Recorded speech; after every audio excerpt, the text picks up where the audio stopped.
Thank you very much, Patrick sir, for giving me this opportunity to share my views with this August gathering of leadership at DOT, who is going to steer telecom fraternity to success. मेरा सबको बहुत बहुत नमस्कार. Please consider all protocols observed in interest of time. Before I start my discourse, let me share with everyone my earnest feelings that if India has to succeed, if we have to become Atmanirbhar, this is the time.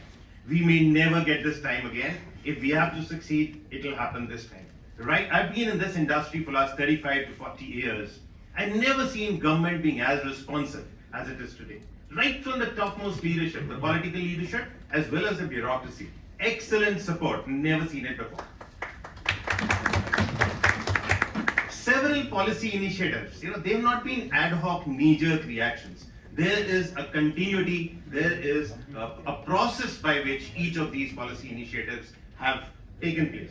Now, it is not just one policy which could have made a difference. You will see a bouquet of policies, and if you really want to resurrect the domestic industry, which was in a pretty bad shape, then you need that bouquet of policies. So you saw, first of all, government created the demand for domestic industry, a feel-good factor that my products will sell. So we had a PMI policy coming in, preference to domestic manufacturing. This started in 2012. We've seen some results.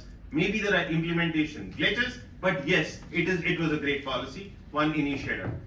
First time I see, I'm a member of several committees on the government where we've been funding R&D efforts. And trust me, last 10, 12 years, since I've been a member of these committees, every time the new committee is set up, the first meeting, my submission to the government always is that we should divert a part of the funding towards funding industry, the private sector. We've never seen it happen.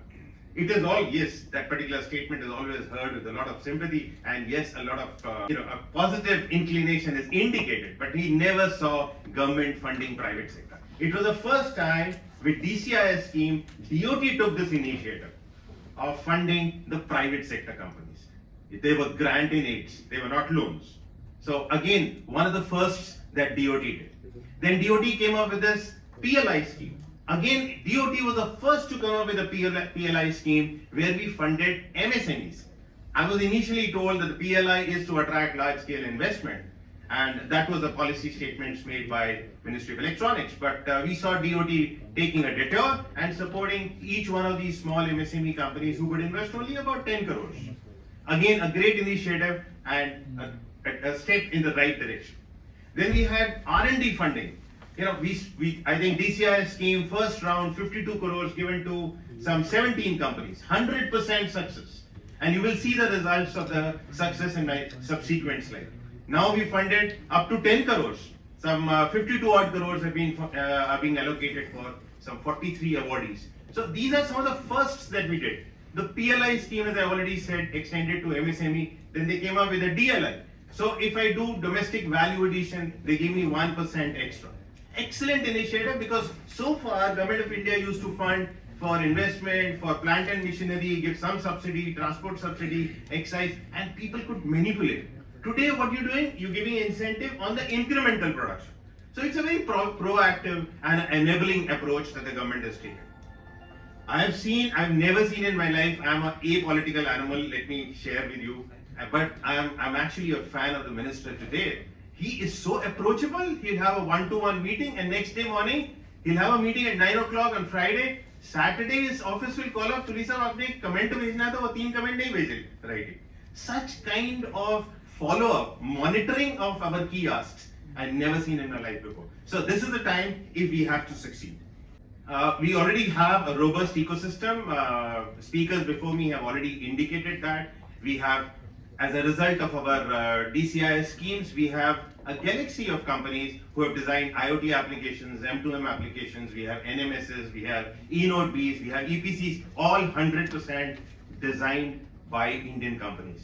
I'll come to a slide because I think I owe it to the fraternity there, the hardcore domestic companies. And today, on this, every turn of technology, as we know, offers us an opportunity to work with others in the world. I think 4G, we've been trailing behind, we've been trying to catch up. 5G, probably, we will start with the rest of the world.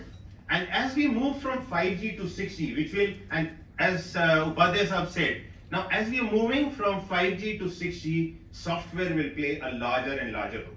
So 6G is all going to be about automation, AI, artificial intelligence built into it. So once we do that, there is larger input of software, and we all know, we understand very well that software supremacy is one area where India can claim over many other nations.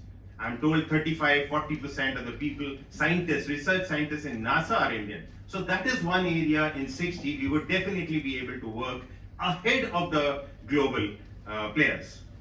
Okay, this is a slide I owe to the domestic fraternity. I will not take much time. We have products on 4G as well as 5G. We have even chips which are designed here.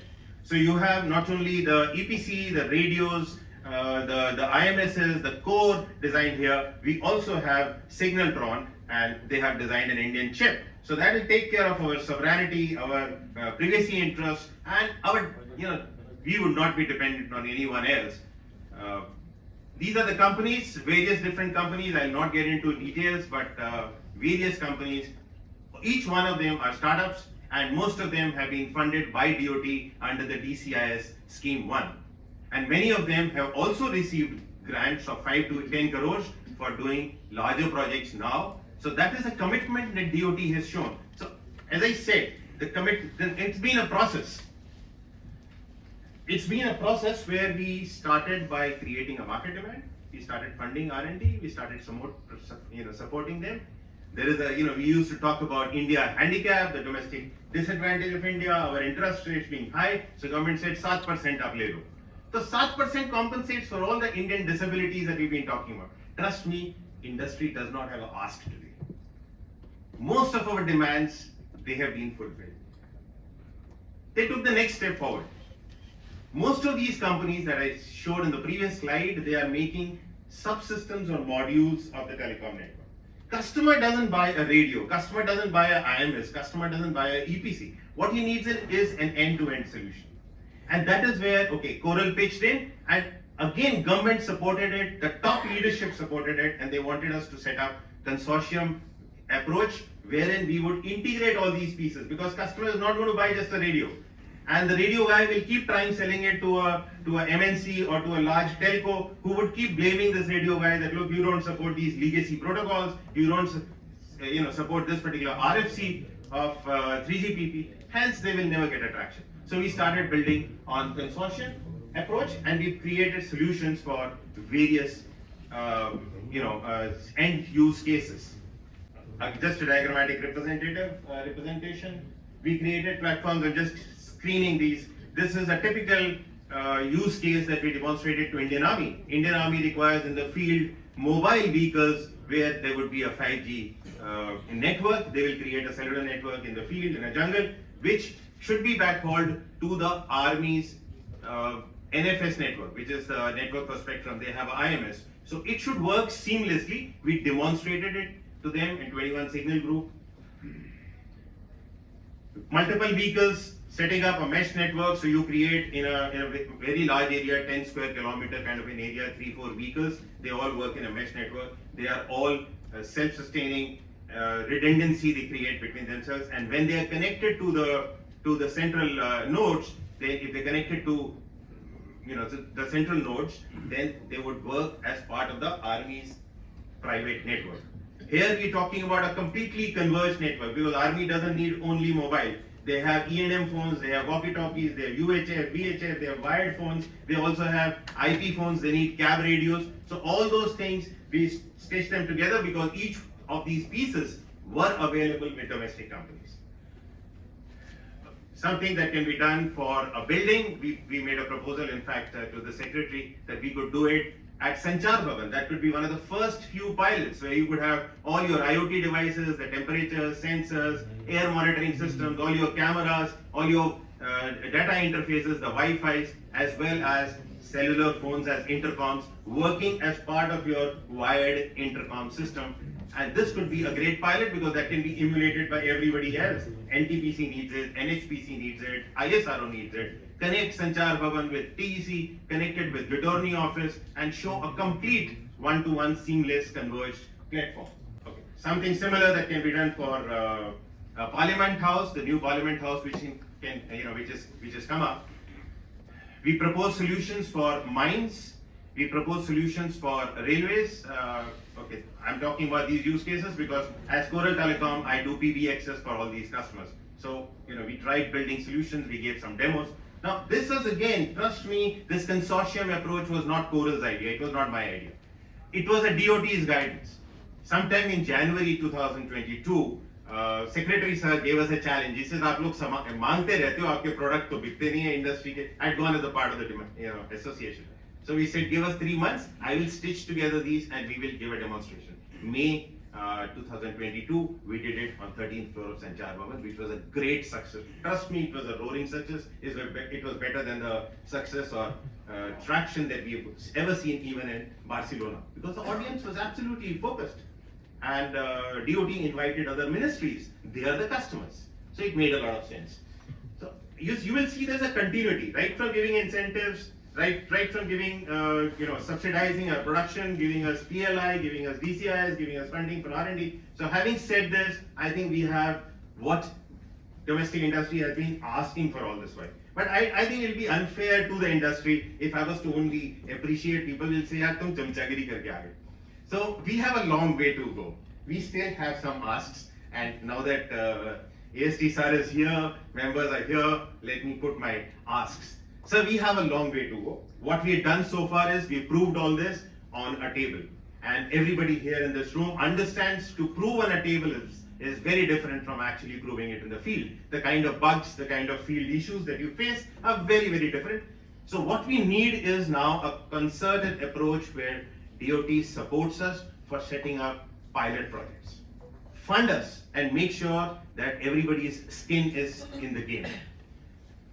Another thing which can be done if you really want to resurrect domestic industry, reserve the allocation of spectrum for setting up private networks for domestically designed products. This is not a new ask. This is something which was a part of your National Frequency Allocation Plan 2010 and 2012, where there were India footnotes 50 and 55, which clearly said earmark small chunks of GSM band frequency for setting up private networks based on domestic designs. The moment you allocate spectrum for private networks based on this kind of a notification, trust me, it is automatically going to give a tremendous boost to domestic players.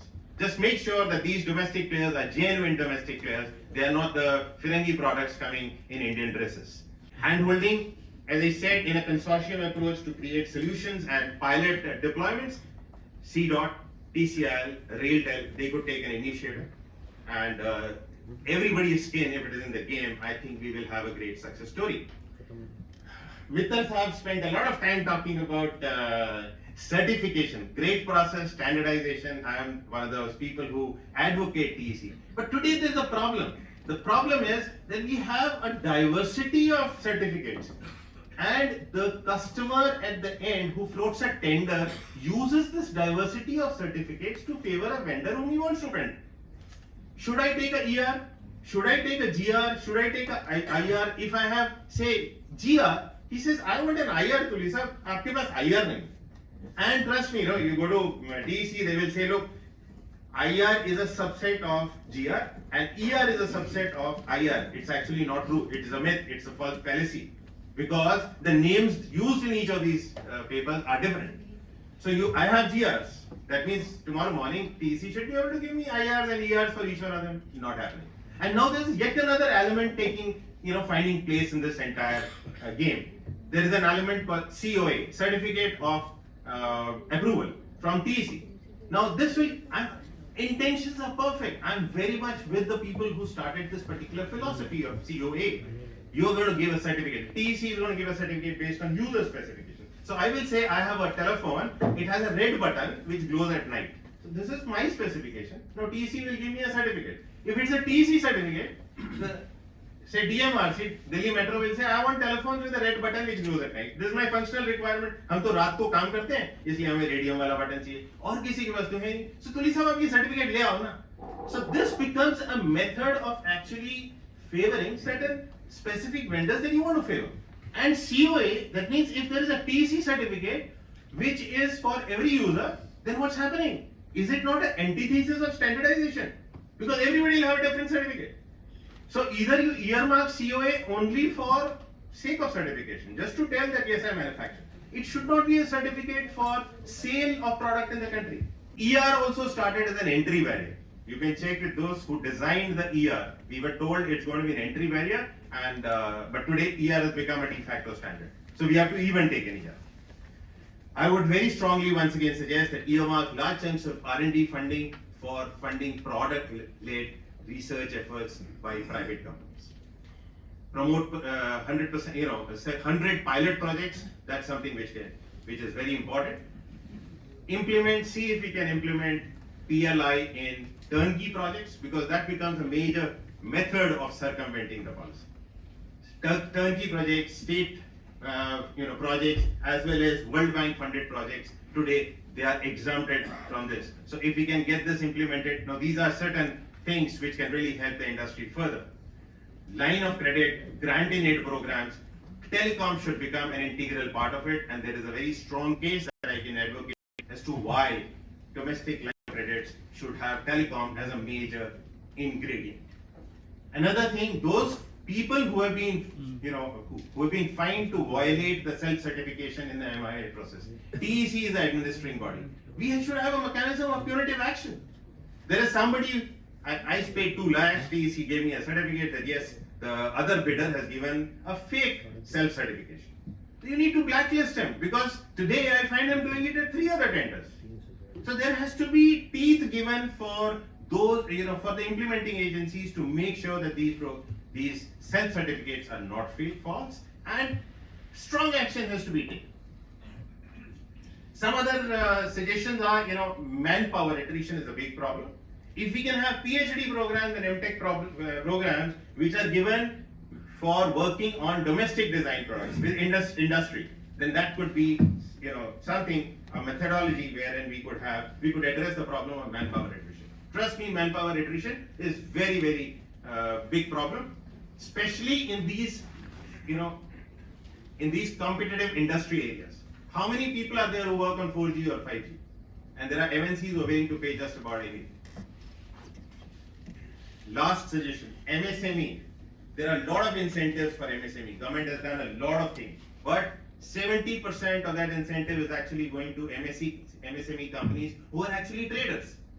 Today, government has to distinguish between an incentive given to an MSME. He has to be dealing in domestic products, even if domestic manufactured product of a large big company.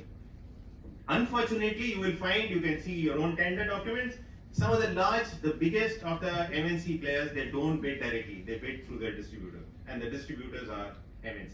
Now, I need corrective actions on this, and no wonder you will find, while some of the statistics displayed by earlier speakers were very fascinating, you will find on 8517, that is the HS code in which we are all operating, 41% growth in imports year on year. That's another way of putting the statistics. Why it has happened? Because we not implemented excellent policies that I talked about in the first half of my presentation. We've not been able to implement it. So I request all of you to help support us. Thank you very much.